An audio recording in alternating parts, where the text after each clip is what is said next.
हम बिना थके भजन अभ्यास को कैसे लंबा करें? भजन अभ्यास एक प्रैक्टिस है और प्रैक्टिस जैसे जैसे इंसान ज़्यादा करता है वैसे उसकी प्रैक्टिस और बेहतर होती है। अगर आप एग्ज़ाम्पल लें कि किसी इंसान ने मैराथन रन करना है जो कि 26 मील की रेस होती है,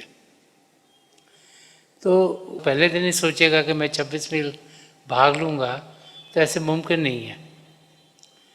तो पहले दिन शायद वो आधा मील भागता है, फिर उसको क्योंकि रोज़ाना भागता है थोड़ी देर में 1 मील भागना शुरू हो जाएगा। जैसे जैसे समय बढ़ेगा 1 से 5 मील तक पहुंच जाएगा, 5 से 20 मील तक पहुंच जाएगा और फिर मैराथन में वो भाग सकता है। तो जैसे जैसे हम प्रैक्टिस करते हैं हम वो चीज़ और देर के लिए कर सकते हैं। तो भजन जब हम करते हैं, जब हम रोज़ाना भजन अभ्यास में बैठेंगे तो हम देखेंगे कि हम थके बगैर आसानी से समय को बढ़ा पाएंगे।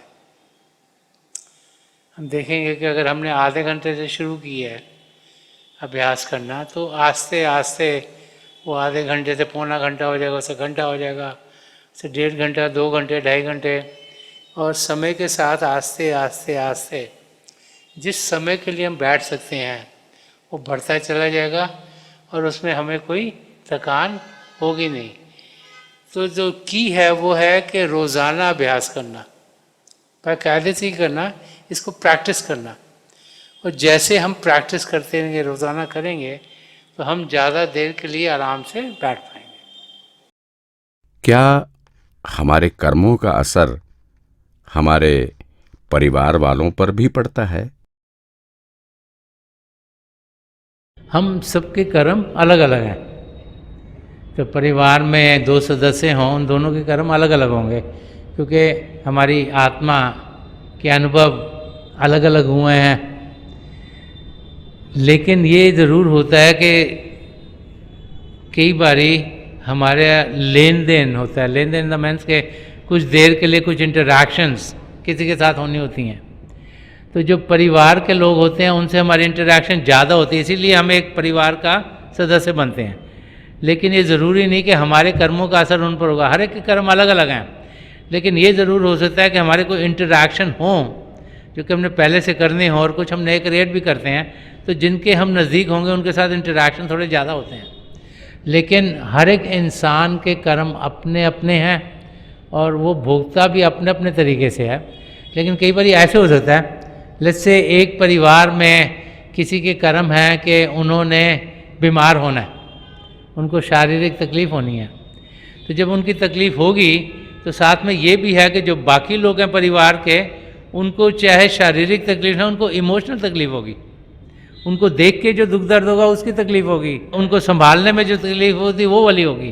तो रिलेटेड नहीं है कर्म, मगर ये पहले से ही तय होता है कि ये वाले कर्म इस इंसान के इस किस्म के हैं, ये वाले कर्म इस किस्म के हैं, और ये इनका कनेक्शन है। तो हम सब ने अपने अपने कर्म भोगने हैं। लेकिन कई बार ऐसे होता है कि कोई तकलीफ़ आती है, तो जो इंसान है वो बीमार है, उसको तो बहुत तकलीफ़ हो रही है, लेकिन जो आसपास वाले हैं उनको भी तकलीफ़ हो रही है काफ़ी। जिसको बीमारी होनी है उसको अपने कर्म काटने हैं, और जिनको ये बाकी लोग हैं जिनको ये रिलेशनशिप के कर्म काटने हैं उनको उस किस्म के कर्म काटने हैं। या जैसे परिवार में किसी की मौत हो जाती है, कोई चल बसता है, तो जिसने जाना था उसने तो उसी टाइम पे जाना है, उसी समय पे जाना है, जो कि पहले से लिखा आया है। सर्कमस्टांसेस सब वैसे बन जाएंगे तो उन्हें जाना है। लेकिन जो रह जाते हैं, चाहे उनके बाल बच्चे हों, चाहे पति पत्नी हो, चाहे माँ बाप हों, चाहे कोई और रिश्तेदार हों, उनको जो उस इंसान के जाने का दुख दर्द है वो कर्म उन्होंने काटने हैं, उनमें से उन्होंने गुजरना है, इसीलिए उनकी ज़िंदगी में वो हुआ है। तो हम सबके कर्म अपने अपने हैं और हमने सबने कर्म अपने अपने काटने हैं। हम जो पिछला बोझ लेके हैं संचित कर्म का, वो भी हम सबका अलग अलग है, और उसमें से जो हिस्सा लिया प्रलभ कर्मों का जो इस ज़िंदगी में डालना है वो भी अलग अलग है। और क्रियामान कर्म जो हम रोज़ाना करते हैं वो भी अलग अलग हैं, क्योंकि चाहे हम एक ही फैमिली के सदस्य हों, हमारा सोचने का तरीका, हमारा बोलने का तरीका, हमारे काम करने का तरीका सबका अलग अलग होता है। कोई दो एक ऐसे सदस्य नहीं जो एग्जैक्टली सेम हो। इसलिए हम सबके कर्म अलग अलग हैं और हमें ये जानना चाहिए कि वो जिसके जितने जितने कर्म हैं उसी को भोगने पड़ते हैं, और वो कर्म अलग अलग तरीक़ों से हमारी ज़िंदगी में ढलते चले जाते हैं। भजन अभ्यास करते समय विचारों पर काबू कैसे पाएं? अच्छे विचार बुरे विचारों से बेटर हैं, अच्छे हैं, लेकिन विचार चाहे अच्छे हों चाहे बुरे हों, अगर वो भजन के समय में आएगा तो हमारी अटेंशन को, हमारे ध्यान को वो जहाँ होना चाहिए वहाँ से दूर कर देगा। तो सही भजन तब होता है जबकि हम विचारों पर कंट्रोल कर पाते हैं। जब विचार रहित होते हैं, जब विचार आते नहीं, तो उस अवस्था तक हमने पहुंचना है। और अगर विचार इंसान को आए तो ये नहीं कि विचार आए तो हम भजन करना छोड़ दें, हम प्रैक्टिस करें, सिमरन को पक्का करें।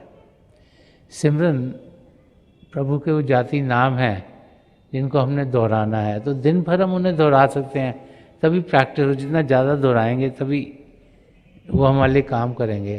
तो जब हम भजन अभ्यास करते हैं तो मन ही मन दोहराना है, ताकि मन प्रभु की ओर लगे, उसको प्रभु की ओर लगकर इतनी मिठास आए कि उसे किसी और जाने की ज़रूरत ना पड़े। तो भजन अभ्यास सही तब हो रहा होता है जब हमें कोई भी विचार नहीं आ रहा होता। इंसान पहले से ज्यादा उदासी और मायूसी का क्यों अनुभव कर रहा है? इन जो पिछले चंद साल हैं उनमें काफ़ी तकलीफ़ें कई भाई बहनों की ज़िंदगी में आई हैं, और बहुत से भाई बहन हैं जिन्होंने बहुत कुछ गंवा दिया है।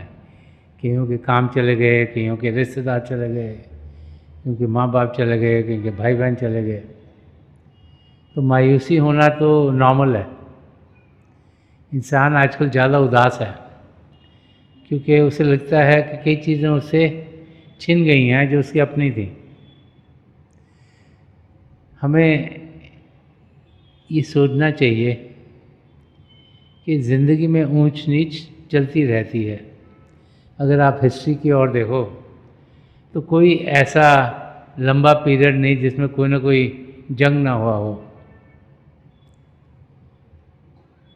तकलीफ़ें इंसान की ज़िंदगी में आ जाती हैं, लेकिन हमें उन तकलीफ़ों से घबराना नहीं, हमें अपने कदम अपनी मंजिल की ओर बढ़ाते चलते जाना है।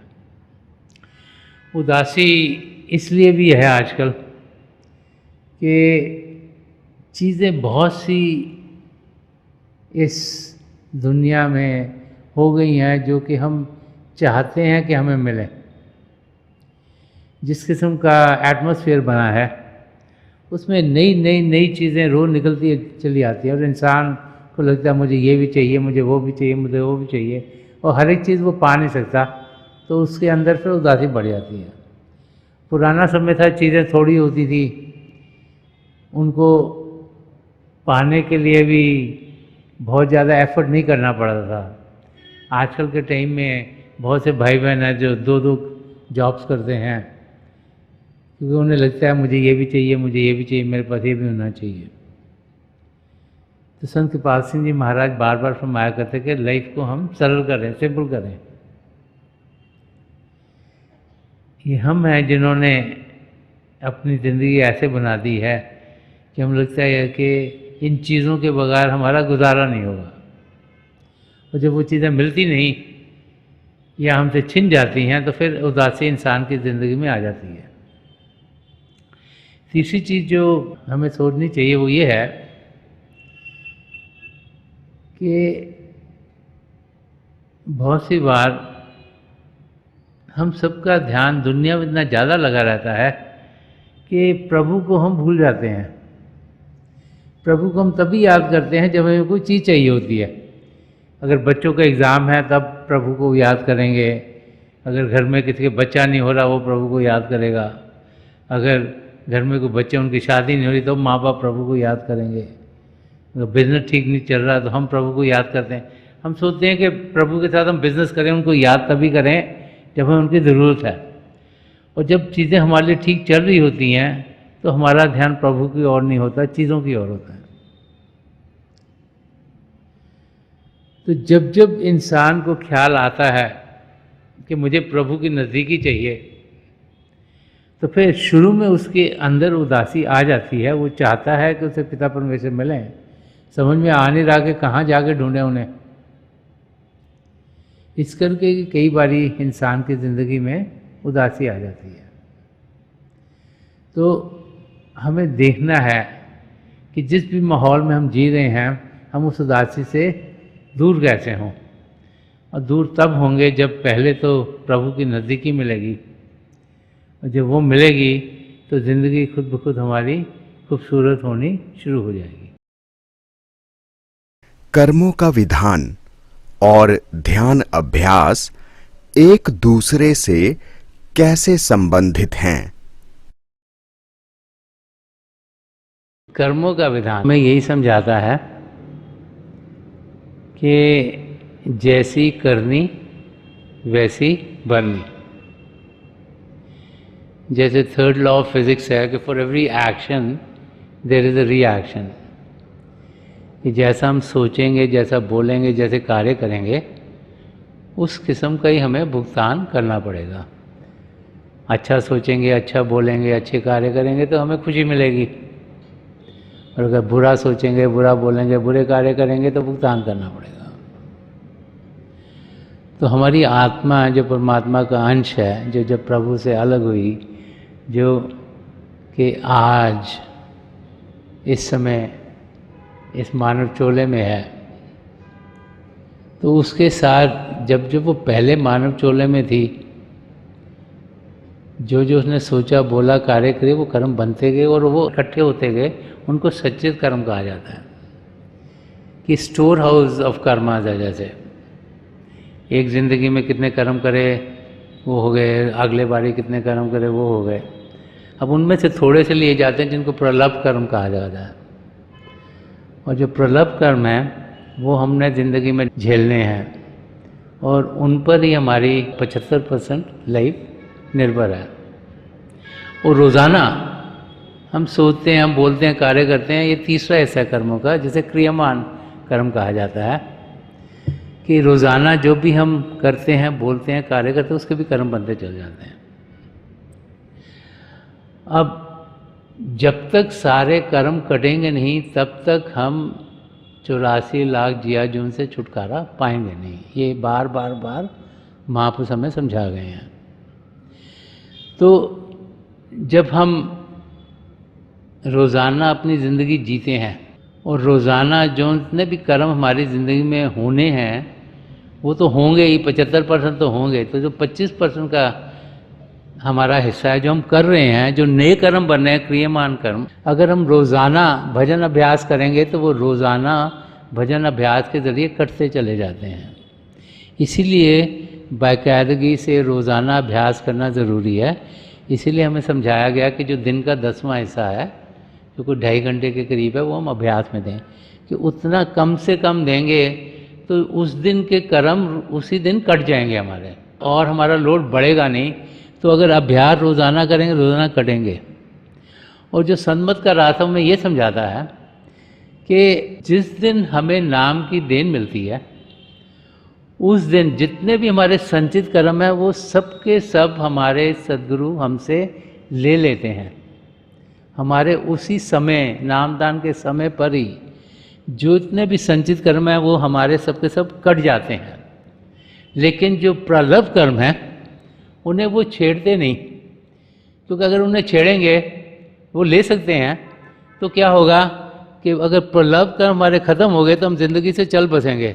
इसलिए प्रलभ कर्म में हमें मदद मिलती है, और इसीलिए जो अभ्यास करने का तरीका है वो हमें दिया गया है कि हम रोज़ाना अभ्यास करें, अपनी ज़िंदगी में सद्गुणों को ढालें, अपनी ज़िंदगी ऐसी बनाएं ताकि ज़िंदगी में पॉजिटिविटी हो।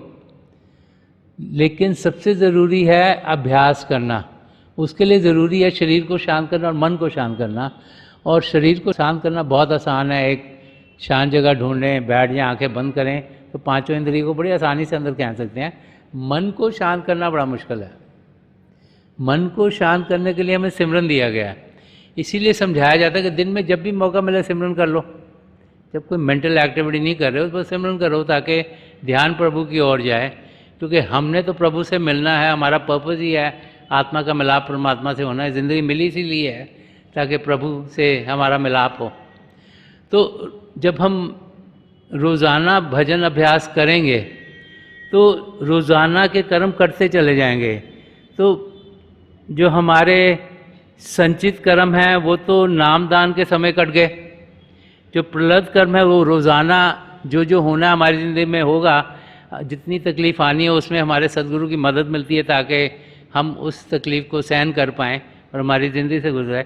और जो रोज़ाना हम कर्म करते हैं क्रियामान कर्म, वो अभ्यास करके, मेडिटेशन करके, भजन सिमरन करके रोज़ाना करते चल जाते हैं, ताकि जब हमारा आखिरी समय आता है शरीर में होने का, हमारे संचित कर्म वैसे ही करके प्रलब्ध कर्म रोज़ के रोज़ कट रहे हैं। और कहा जाता है कि ध्यान प्रभु की ओर करो, सिमरन करो, ताकि और कोई ख्याल ना आए, ताकि विचार भी अगर आखिर में आ गया तो भी उसका कर्म भी हमें देना पड़ेगा। तो सिमरन कर इसी किया जाता है ताकि उस दिन के भी कर्म कटें, ताकि जब हम शरीर को छोड़ें हमारे सारे कर्म कट गए हों और फिर हम 84 लाख जिया जुन से छुटकारा पा लें। तो यही कनेक्शन है कर्मों का और अभ्यास करने का। आप सब अभ्यास के लिए बैठ जाइएगा। आप जहाँ भी बैठे हैं आराम से बैठिएगा, अपनी आंखें बंद कर लीजिएगा। ये जो आई बॉल्स हैं, आँख के डेले हैं, ये सामने फोकस हों, जैसे आप 8-10 इंच सामने फोकस हो। आंखें बंद करते ही वो भाई बहन जिन्हें नाम की देन मिली है, आप सिमरन कीजिएगा। अगर यहाँ कोई भाई बहन है जिन्हें नाम की देन नहीं मिली, तो आप प्रभु के किसी भी जाति नाम का जाप कीजिएगा। जाप मन ही मन करना है, ऊंचा नहीं दोहराना। आपका ध्यान बिल्कुल सामने होना चाहिए और प्रभु की दया से थोड़ी देर में आपको रोशनी के चिन्ह दिखने शुरू होंगे और बहुत से नज़ारे और भी आपको देखने को मिल सकते हैं। तो मेरी पिता परमेश्वर के चरण कमलों में जो पिछली सेंचुरी के महापुरुष हुए हैं, हजूर बाबा सावन सिंह जी महाराज, परम संत कृपाल सिंह जी महाराज और दयालपुर संत दर्शन सिंह जी महाराज, चरण कमलों में यही प्रार्थना है कि जो हम सबके लिए बेहतर हो महापुरुष हमें दें, हमें सबके साथ जोड़ें और हमारे भीतर प्रभु की ज्योत के हमें दर्शन करवाएं। थोड़ी देर में आकर मैं आपको इस बैठक से उठाऊंगा और मेरी शुभकामनाएं आप सबके साथ हैं।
छोड़ दीजिए जी, प्लीज लीव ऑफ।